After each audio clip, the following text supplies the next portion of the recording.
گاؤں میں وہ پاگل صرف ایک شکل کو جانتا ہے اور ایک نام کو جانتا ہے.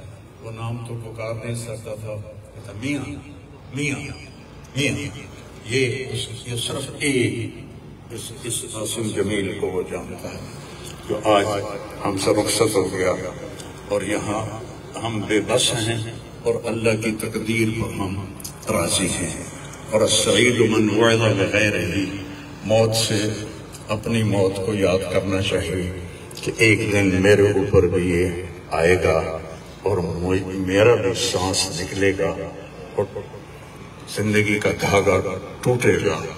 یہ اس بچے نے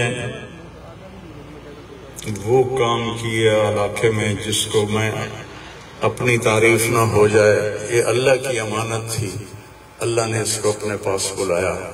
لیکن بہت کم والدین کو ایسی اولاد ملتی ہے، بہت کم والدین کو ایسی اولاد ملتی ہے اور اسے جوانی میں اللہ نے بلا لی ہے. تو میں راضی ہوں، میرا سارا خاندان بھی راضی ہے، لیکن یہ رونا تو میرے بس میں نہیں. حضرت ابراہیم رضی اللہ عنہ میرے نبی کے صاحبزادے جو حضرت ماریہ کے پیٹ سے پیدا ہوئے تھے، تو انہوں نے حوالی میں ان کے لیے ایک باغ میں کمرہ بنوایا تھا اور اس میں دودھ پلانے والی عورت کو اس کے سپرد کیا تھا. اور آپ مدینہ سے نکلتے اور جا کر حضرت ابراہیم کے ساتھ کھیلتے، پیار کرتے، محبت کرتے اور پھر واپس آ جاتے. ایک دن 18 ماہ کے ہو گئے.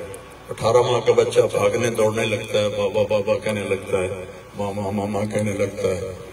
تو آ کر خبر دی ایک صاحب نے، یا رسول اللہ ابراہیم نزع کی حالت میں. تو میرے نبی مجلس میں تھے، صحابہ تھے، آپ کو سب کچھ بھول گیا اور آپ اتنی تیزی سے نکلے کہ آپ کی چادر نیچے گر رہی تھی اور صحابہ پیچھے آپ کے بھاگ رہے تھے. تو اس چال کو وہ پکڑ نہیں پا رہے تھے. اور جو ہی آپ کمرے میں داخل ہوئے اور ابراہیم کو اپنی گود میں لیا تو اس نے اسے اپنے بابا کو دیکھا اور اس کی آنکھیں بند ہو گئی اور میرے نبی زار و قطار رونے لگے اور فرمایا العین تدمع والقلب یحزن ولا نقول الا بما رضی اللہ تعالی بنا. کہ ابراہیم بڑا دکھ دے کے جا رہے ہو، آنکھ اشک بار ہے اور دل زخمی ہے، لیکن ہم وہی کہیں گے جو اللہ کہتا ہے کہ ہم اللہ کی تقدیر پر راضی ہیں. جب ان کی تدفین کا وقت آیا تو آپ ان کی قبر میں اتر نہیں سکے غم کی وجہ سے. اتنا صدمہ تھا، آپ قبر کے کنارے بیٹھے ہوئے تھے اور کہنے لگے ابراہیم کو اتارا. ابھی میں نے بھی کہنا ہے عاصم کو اتارا. اور آپ کی آنکھوں سے پھر آنسو جاری ہو گئے. پھر آپ نے ایک جملہ اور فرمایا کہ ابراہیم اگر یہ مجھے پتہ نہ ہوتا کہ میں بھی تیرے پیچھے آنے والا ہوں، جلدی آنے والا ہوں، تو میں اتنا غم کا اظہار کرتا کہ لوگ دیکھتے. لیکن میں بھی تیرے پیچھے ہی آ رہا ہوں، 6 مہینے بعد آپ کا بھی وصال ہو گیا. اور پھر واقعہ کربلا اتنی بڑی تسلی ہے پوری امت کے لیے کہ کسی نبی کی نسل پوری تحقیق کر دی جائے اور ان کے لاشوں کو گھوڑے چلا دیے جائیں اور ان کے سر کاٹ کے نیزوں پہ چڑھا دیے جائیں. آخری وقت میں امام علی علیہ السلام نے ایک بچہ بچ گیا تھا، عبداللہ 2 سال کا. تو آپ نے فرمایا میرا بچہ مجھے ملا تھا. باپ بھی تو تھے، میرے باپ کو اچانک ہارٹ اٹیک ہوا. میری ایک بہن لاہور تھی، ایک فیصلہ آباد، کہتے کہتے مر گیا. میریاں دھیاں میں نے ملا دیو، اور میریاں دھیاں میں نے ملا دیو. دھیاں بیٹی کہتے ہیں میرے نہیں پہنچ سکے، مر گئے. تو آپ نے کہا یہ معصوم بچہ ہے، اس کو کوئی کیا کہے گا. تو عبداللہ کو لایا گیا اور آپ زخموں سے چور بیٹھے تھے. تو آپ نے عبداللہ کو اپنی گود میں بٹھایا اور ان کو پیار کیا، سر پہ بوسہ لیا اور اس کو ایسے دیکھ رہے تھے کہ ادھر حرملہ بن موقد النار نے تاک کے تیر مارا، وہ تیر اوپر چلا جاتا، دائیں بائیں چلا جاتا، پر میرے رب کو ابھی اور امتحان منظور تھا، سیدھا یہاں آ کے لگا اور یہاں سے پار ہو گیا اور خون کا فوارہ ابلا۔ تو آپ نے اپنی ایسے لب میں لے کر یوں کیا، یا اللہ جے تو راضی ہے تو میں بھی راضی ہوں، جے تو اس گل تے میرے تے راضی ہے تو میں بھی راضی ہوں، پر انہوں نے کل بدلہ تو ضرور لگے، اور خون اچھال دیا۔ اور پھر وہ بھی شہید ہوئے اور ان کے بیٹے بھی شہید ہوئے، ان کے بھتیجے بھی شہید ہوئے، ان کے 5 بھائی شہید ہوئے۔ تو بھائیو، بے شک وہ بڑی اونچی ذات تھے، پاکیزہ لوگ تھے، اللہ تعالیٰ کے محبوب مقرب لوگ تھے۔ ہم یہ آزمائش کبھی نہیں مانگتے، نہ ہی کبھی مانگنا۔ اللہ اولاد کے صدمے سے سب کو بچائے، اللہ اولاد کے صدمے سے سب کو بچائے۔ تو چھوٹے چھوٹے غم کے قابل نہیں ہیں، میرے اوپر تو بہت بڑا غم ہے۔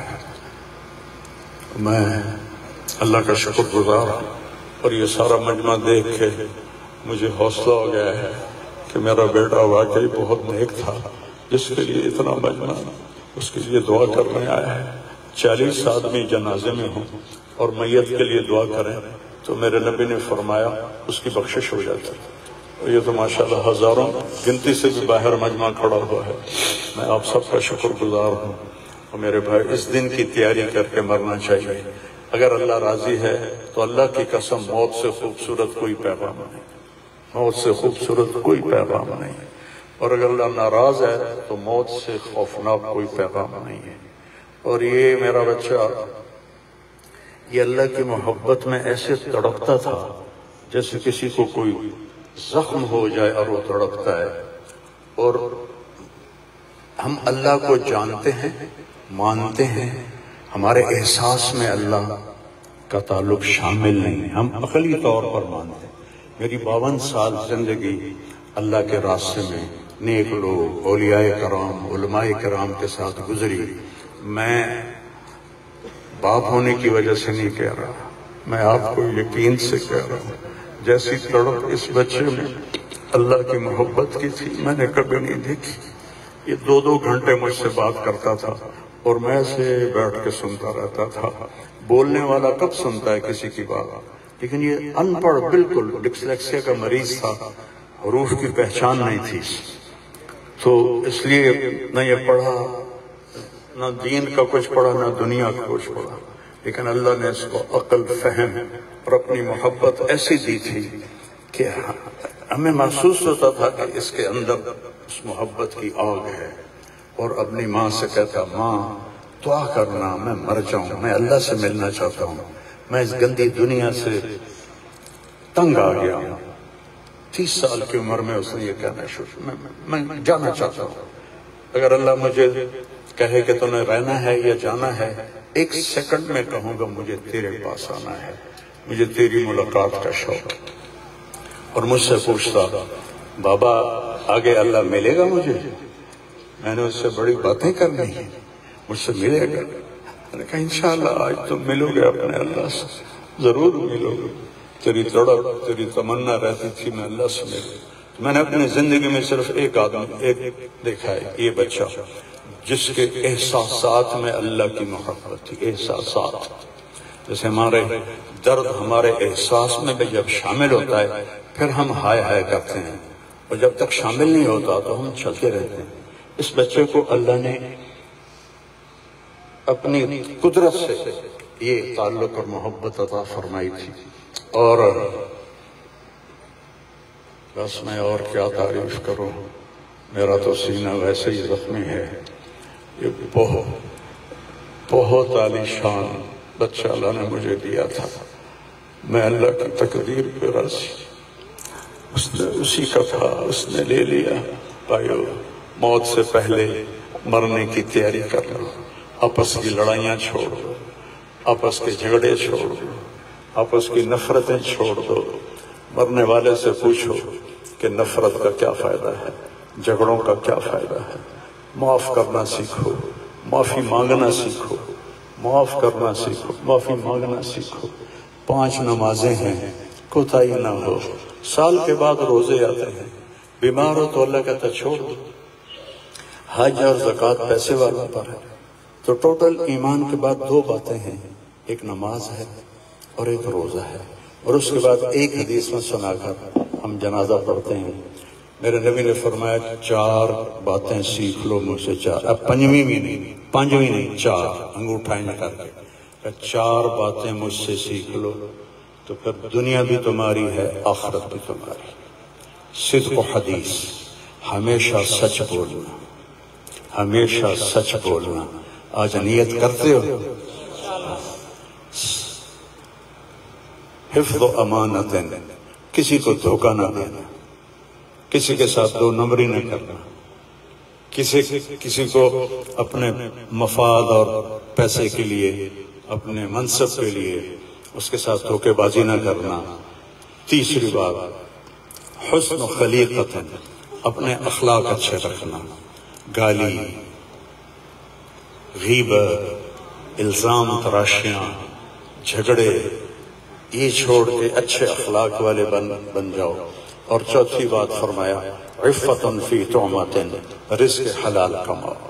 اب سارے مجمع سے میری اپیل ہے، آج کے بعد نماز پکی کرنی ہے اور سچ بولنا ہے اور کسی کو دھوکہ نہیں دینا اور اپنے اخلاق اچھے کرنے ہیں، کسی کو گالی نہیں دینی، کسی کو بے عزت نہیں کرنا اور رزق حلال کمانا ہے۔ تو انشاءاللہ میرے نبی کا وعدہ ہے دنیا بھی تمہاری ہے، آخرت بھی تمہاری ہے۔ آؤ ہم اپنے بیٹے کو رخصت کریں۔